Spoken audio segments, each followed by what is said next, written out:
Journey అసలుకి మీరు anchor అవ్వాలనే టాపిక్ అసలు ఎక్కడ స్టార్ట్ అయింది? నీ మదిలోకి అసలు ఎట్లా వచ్చింది?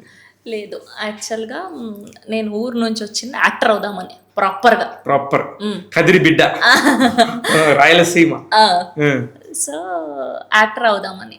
సో అలా హాస్టల్లో ఉన్నప్పుడు నా రూమ్మేట్ ఉండేది ఒక అమ్మాయి. సో ఆ అమ్మాయికి బాయ్ ఫ్రెండ్ ఉండేవాడు. ఆ బాయ్ ఫ్రెండ్కి ఫ్రెండ్ మా ఆయన. సో వాళ్ళిద్దరు కలుసుకోవడానికి వెళ్ళినప్పుడు ఈయన వచ్చేవాడు.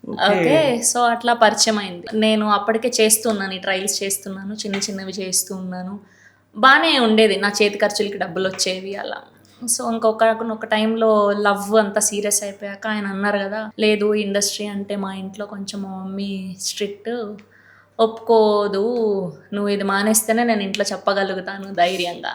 ఓకే, అప్పుడు మనకి కెరియర్ ఇట్లా ఉంటుంది, ఇది మనం ఇట్లా ఉంటాం, ఫ్యూచర్ ఇట్లా ఉంటాయి, ఏం తెలియదు కదా, చిన్న ఏజ్. నాకు నువ్వే ప్రాణం, నువ్వంటేనే ఇష్టం, నువ్వు లేకుంటే నేను ఉండలేదు. అఫ్కోర్స్ ఇప్పటికి కూడా అనుకుంటే ప్రేమించుకుందాం, పెళ్లి చేసుకుందాం, అన్ని సినిమాలు వచ్చేసి అన్ని సరే అని ఆ జాబ్ని క్విట్ చేసాం. ఓకే, అలా నువ్వు కనిపించుకుంటూ పోయావు. సో అలా ఆపిన తర్వాత పెళ్ళి అయిపోయాక ఇంకా సో ఆయన ఫైనాన్షియల్ ఇష్యూస్ కావచ్చు, ఆయన ఇది కావచ్చు, జాబ్ చేద్దాం, నువ్వు కూడా చేయి కదా అన్న టాపిక్ వచ్చింది.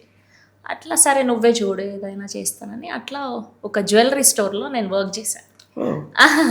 ఇది సర్ప్రైజ్. జ్యువెలరీ స్టోర్లో వర్క్ చేశాను నేను. దాని తర్వాత అక్కడ వచ్చే డబ్బులు సరిపోలేదు ఆయన ఫైనాన్షియల్ ఇష్యూస్కి అప్పటికి. సో నాకు అప్పటికి ఎంతనా ఇది ఒక పిచ్చి పట్టింది కదా, రంగు వేసుకొని ఉన్నాం కదా మొఖానికి. సో ఈ పిచ్చి పోలేదు. అడిగి చూశాను, అందేముంది ఇప్పుడు అయిపోయింది కదా, ఒప్పుకుంటారు, నేను మంచిగానే ఉన్నా, మంచిగానే చూసుకుంటున్నా అని. సో ఆయనకి మా మ్యూజిక్లో అభి అని ఫ్రెండ్ ఉండేవాడు. సో ఆయన త్రూ జాబ్ పెట్టించారు హోస్టింగ్లో. సో ఆ అబ్బాయి పక్కనే నేను చేశాను, అభి పక్కనే. సో అప్పటికి మా మ్యూజిక్లో చేసేవాడు అభి అని. సో తన మోడల్ అండ్ హోస్ట్, ఇప్పుడు సాఫ్ట్వేర్ జాబ్ చేసుకుంటున్నారు. సో ఆయన వల్ల మళ్ళీ సెకండ్ ఇన్నింగ్స్. సో అక్కడ నుంచి స్టూడియో 1 అని, టాలీవుడ్ ఛానల్ అని, జెమినీ మ్యూజిక్ అని, మా మ్యూజిక్ అని, ఆ ఛానల్, ఈ ఛానల్, విసా టీవీ, అసలు సందు లేకుండా అన్ని చేశాను, గ్యాప్ లేకుండా. అది ఎక్కడ చూసినా ఈ అమ్మాయి ఒక ఛానల్లో ఉండేదని, ఈసారి చెప్పిన ఛానల్ నెక్స్ట్ ఛానల్ ఉండేది కాదు. మళ్ళీ అలా స్థిరంగా యోయో టీవీలో చాలా ఇయర్స్ వర్క్ చేశాను నేను. యోయోలో ఎక్కువ టైం చేశాను.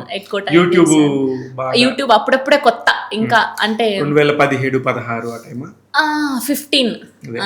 15-16 ఆ టైంకి. సో అట్లా చేశాను. అప్పుడు అంటే మనల్ని మనం కొత్తగా ఎట్లా ప్రజెంట్ చేసుకోగలుగుతాం అన్నప్పుడు రివ్యూస్ వచ్చాయి, సినిమా రివ్యూలు. అందులో ఏం చేసేదాన్ని నేను, పొద్దున్నే 6 గంటలకే, మాకు 9:30-10కి అలా ఉండేది ఆఫీస్. 6 o'clock లేసి నేనే ఓన్ మేకప్, ఓన్ హెయిర్. అంత పొద్దున్నే పాపం స్టాఫ్ రారు కదా, హెయిర్ మేకప్ అంటే తప్పన ఏదో ఒకటి కొత్తగా చెయ్యాలి అని. సో అప్పటికి రివ్యూ అంతా కూడా చూసేసి మన వాళ్ళు US లో చూసేవాళ్ళు కదా, ఆయన హెడ్ US లో ఉండేవాళ్ళు, వాళ్ళకి ముందు రోజే పడుతుంది కదా ప్రీమియర్స్ అక్కడ.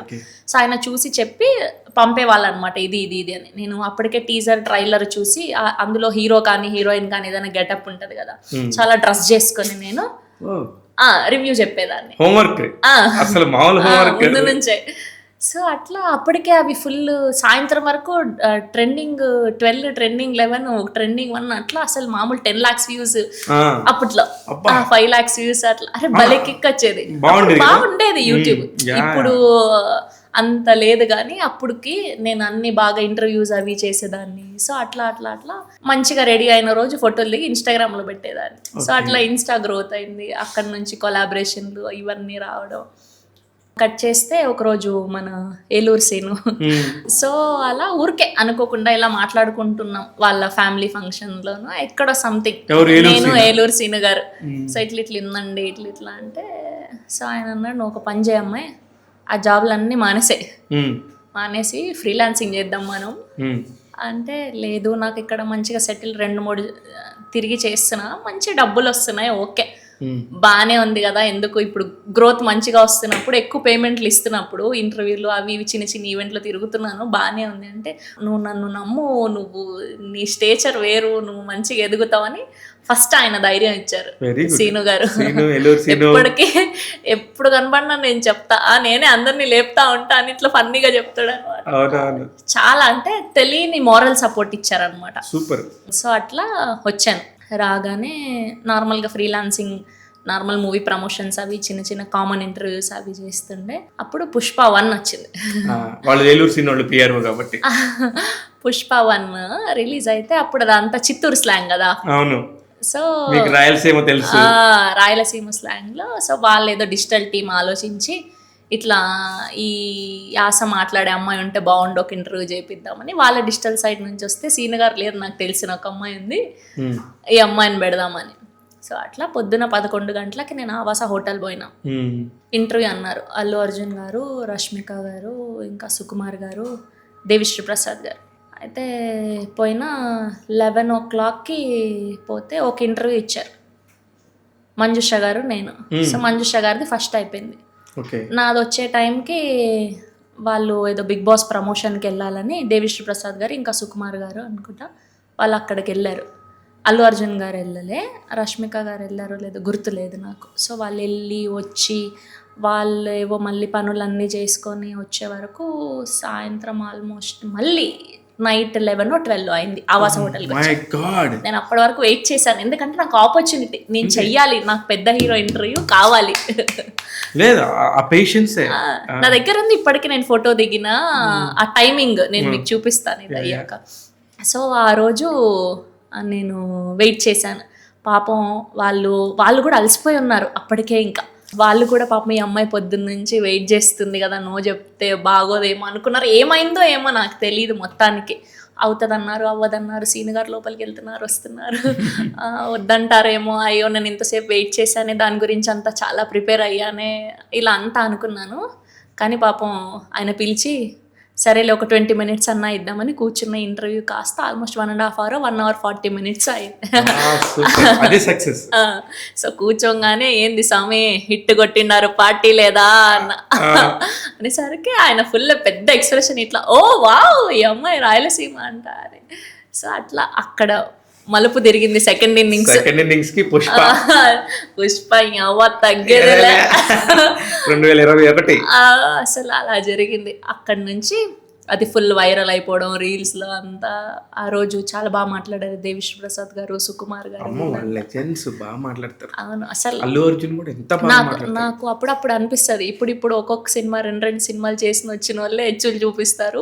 చాలా సినిమాలు చేసి ఎక్స్పీరియన్స్ ఉన్న వాళ్ళు అసలు చాలా స్వీట్, వాళ్ళే స్వీట్. అవును, మీరు మెగాస్టార్ చిరంజీవి గారితో అవును స్వీట్, అవును ఎంత బ్రహ్మాండంగా మాట్లాడతారు అందరూ కూడా. సో అలా అది వైరల్ అయ్యి బిగ్ బాస్ ఆపర్చునిటీ వచ్చింది. ఆ ఇంటర్వ్యూ ద్వారానే బిగ్ బాస్. ఎన్నో సీజన్ 5 4 ఓటీటీ సీజన్ 1 మాది. ఫస్ట్ ఓటీటీ లో పెట్టింది 24 hours అని. 24 hours సీజన్ 1 అది ఒకటే సీజన్ వచ్చింది. అదేదో సంథింగ్ వాళ్ళకి ఏదో స్పాన్సర్స్ రాలేదు, అది క్లిక్ అవ్వలేదు. మళ్ళీ ఇంకొక రీజన్, అది వాళ్ళ బ్యాక్ అండ్ రీజన్. కానీ ఆ టైంకి నేను ఏదైతే డబ్బులు అడిగానో, నాకు ఏదైతే నీడ్ ఉన్నిందో అది జరిగిపోయింది. సో అట్లా అది జరిగింది మొత్తానికి ఫైనల్గా. అక్కడి నుంచి అది కూడా ఒక ఆపర్చునిటీ, అది కూడా మనకి ఒక ప్రాజెక్ట్ లాగా అనుకొని వెళ్ళాను. కట్ చేస్తే వచ్చాను. మళ్ళీ 3వ రోజుకి సేమ్ అదే హోస్టింగ్ చేశాను. ఎప్పుడు ఎక్కించుకోలేదు నెత్తికి, అయ్యో నేను వెళ్ళి వచ్చేసాను, నాకు ఇప్పుడు నేను ఏదో అయిపోయాను. సో మిగతా వాళ్ళందరూ కూడా అక్కడ ఫాల్ట్, అక్కడ పప్పులో కాలేస్తారు అనిపిస్తుంది నాకు. వెళ్ళి వచ్చేసాక ఎవరి పని వాళ్ళు చేసుకుంటే ఎగ్జాక్ట్లీ ఆ పనిలోనే ఎదుగుతారు. ఇంకా ఒక్క మెట్టు ఉన్న దగ్గర 10వ మెట్టుకు వస్తారు. 100 రావడానికి టైం పడుతుంది. ఇది లాజికల్ గా చిన్న బేస్ తంబ్రులు. అవును, ఇది కూడా మర్చిపోతారు. అవును, మనం చేసే పనిని ఎప్పుడు నెగ్లెక్ట్ చేయొద్దు. ఇప్పుడు నువ్వు ఒక సీరియల్ యాక్టర్ గా లోపలికి వెళ్ళే ముందు ఓకేనా, జస్ట్ ఉన్న ఫ్యాక్ట్ రియాలిటీ మాట్లాడుతుంటే నాకు అర్థమవుతుంది ఎంతమంది తగలాలో తగులుతుంది నార్మల్ గా. ఇన్ని సీజన్స్ లో ఇప్పుడు శివ అనే అబ్బాయి సీరియల్ యాక్టర్ ఆపర్చునిటీ వచ్చింది. అబ్బాయి ఏంటి నార్మల్ దాంట్లో సెకండ్ లీడో లేదంటే హీరోనే అనుకుందాం. వెళ్ళొచ్చాక నువ్వు కంటిన్యూ చేసుకో నీ వర్క్. కరెక్ట్. వెళ్ళొచ్చాక లేదు నేను సినిమాలో హీరో అయిపోతా అంటే ఇంకా కష్టమే. వస్తుంది నీకు రావాల్సినప్పుడు.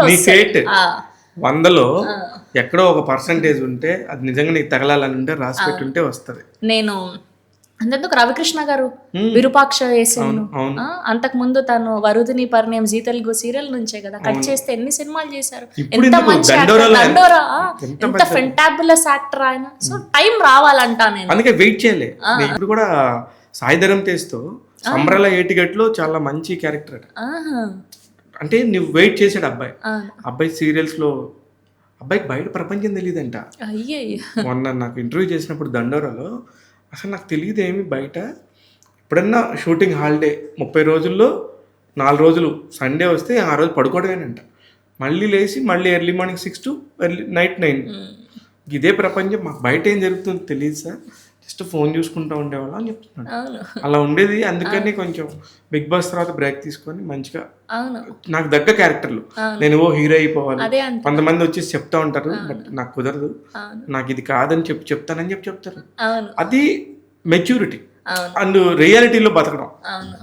కానీ వెళ్ళొచ్చిన అమ్మాయిలు కూడా నేను ఇంకా హీరోయిన్, నేను తోపు అయిపోయా, నేను తురుము అయిపోయా, నేను సెలబ్రిటీ, అసలు నన్ను బీట్ చేసేవాడే లేడంటే దేవుడు కూడా ఇట్లా నా బెట ఆగు నీ సంగతి చెప్తా అంటాడు. అయిపోయింది. ఏ లేదు, సింపుల్. బిగ్ బాస్ అనేది ఒక మంచి ప్లాట్ఫామ్ మిమ్మల్ని ఐడెంటిఫై చేసుకోవడానికి, మీరేంటో తెలుసుకోవడానికి, మీరు 10 మందికి తెలియడానికి. దాన్ని యూజ్ చేసుకొని మీరు ఎంత గొప్పగా ఎదగాలి, చేసే పనులు ఎంత నైపుణ్యంగా ముందుకెళ్ళాలనే తప్ప చూసుకోవాలి తప్ప ఇది వెళ్ళగానే అయిపోయింది పో మేము హీరోయిన్లు అయిపోయాం 150 మంది అయింది. ఇప్పటి వరకు 9 సీజన్ అయింది. 15 మంది నుంచి 20 మంది దాకా. ఎంత మంది మీకు రోజు కనిపిస్తున్నారు చెప్పండి, వేళ్ళ మీద పెట్టచ్చు. ఎగ్జాక్ట్లీ నా పాయింట్ కూడా ఇదే. ఆ టైము ఏదో గెలిచి వస్తారు. ఈ 9 సీజన్లో 9 మందో 10 మందో గెలిచుంటారు. ఆ 10 మందికి ఆ వచ్చిన మనీను రెవెన్యూనే ఉంటుంది తప్ప ఆ తర్వాత వాళ్ళకి ఏంటి ఉపయోగం? ఒక్కళ్ళు ఒక హీరోగా సెట్ అయిన వాళ్ళు ఉన్నారు, వాళ్ళు ముందుకెళ్ళిన వాళ్ళు ఉన్నారు, ఇక్కడ ఉండరు.